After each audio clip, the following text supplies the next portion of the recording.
शिवपाल सिंह अपने कुछ साथियों के साथ भाजपा ज्वाइन कर लेंगे घोसी चुनाव के बाद। अब शिवपाल यादव जी राजनीति के बहुत माहिर और बहुत अच्छे खिलाड़ी भी हैं, राजनीतिक भी हैं, नेता भी हैं, लंबा राजनीतिक अनुभव भी रखते हैं। किसी के हवा में बयान देने से ना तो शिवपाल यादव जी की सेहत पर कोई असर पड़ने वाला है, ना समाजवादी पार्टी को कोई चिंता होने वाली है। पूरे उत्तर प्रदेश और देश के समाजवादी पार्टी कार्यकर्ताओं को शिवपाल यादव जी पर भरोसा भी है और ऐसे दमदार नेता के प्रति सबका अपना व्यक्तिगत लगाव भी है। तो स्वाभाविक रूप से वो समाजवादी पार्टी के बहुत ही कद्दावर बड़े नेता हैं।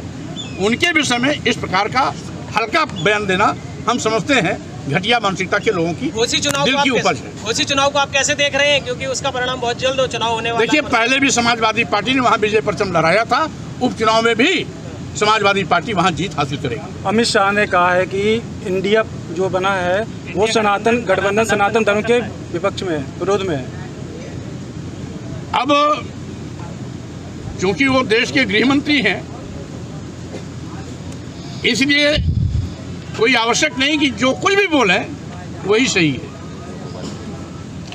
और अगर उन्होंने एनडीए गठबंधन बनाया था, किससे पूछी बनाया था?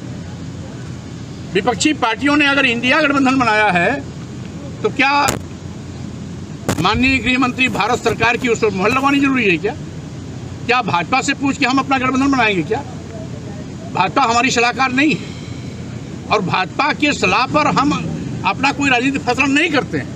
सारी विपक्षी पार्टियों की आम सहमति से इंडिया गठबंधन बना है और जब से इंडिया गठबंधन बना है तब से भाजपा की हवा खराब है।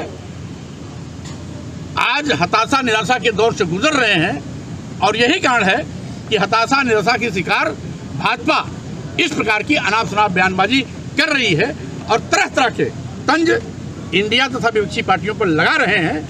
वो जितना तंज कसेंगे, जितना इंडिया के खिलाफ बोलेंगे, इंडिया गुणात्मक ढंग से और मजबूती के साथ भाजपा का सुपड़ा साफ करने के लिए आगे बढ़ेगी। क्या लग रहा है 2024 में इंडिया कहां पर खड़ा देख रहे हैं आप?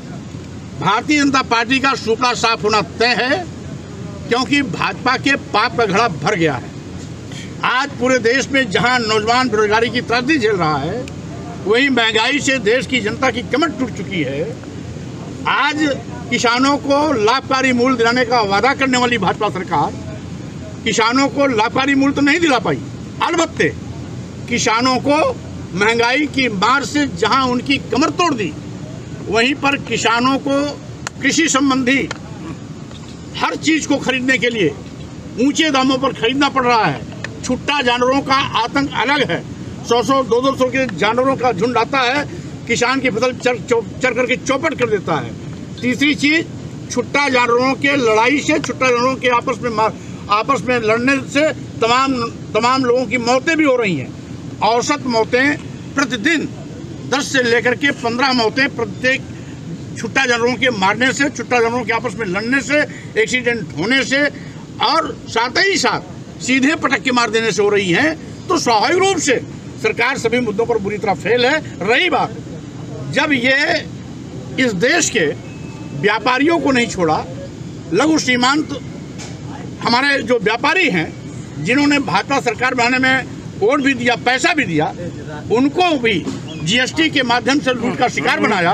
अब तो जीएसटी से संबंधित सारे मामले को ईडी को सौंप करके उनका भी बट्ठा बैठाने की तैयारी भाजपा ने कर लिया है। और तीसरी बड़ी चीज, भारतीय जनता पार्टी संविधान के साथ खिलवाड़ कर रही है। एक देश संविधान प्रदत्त अनुसूचित जाति, जनजाति और पिछड़े वर्गों का आरक्षण शून्य कर रही है। वहीं पर संविधान की कसम खाने वाले प्रधानमंत्री जी और मुख्यमंत्री जी, इनके सरकार के मंत्रीगण संविधान के साथ खिलवाड़ कर रहे हैं और संविधान को बदलने की फिराक में हैं। संविधान विरोधी बयान देते हैं, जब संविधान के अनुच्छेद 14 में इस बात का स्पष्ट उल्लेख है कि धर्म, जाति, वर्ण और संप्रदाय, लिंग और जन्म स्थान के आधार पर किसी के साथ भेदभाव नहीं हो सकता। तो हिंदू राष्ट्र की मांग करना, भारतीय जनता पार्टी के स्तर पर हिंदू राष्ट्र की मांग करना, ये भी संविधान विरोधी है, और जो संविधान विरोधी है वो राष्ट्र विरोधी भी है। और इसी के साथ ही साथ ये पहली ऐसी सरकार है जो लोकतंत्र को खत्म करने पर भी आमरा है। यही कारण है कि विपक्षी पार्टी के नेताओं के खिलाफ ईडी, सीबीआई इनकम टैक्स का दुरुपयोग कर, फर्जी मुकदमे लाद कर हमेशा उनको, उनकी आवाज़ को दबाने की कोशिश कर रही है, यानी लोकतंत्र को कुचलने की कोशिश कर रही है।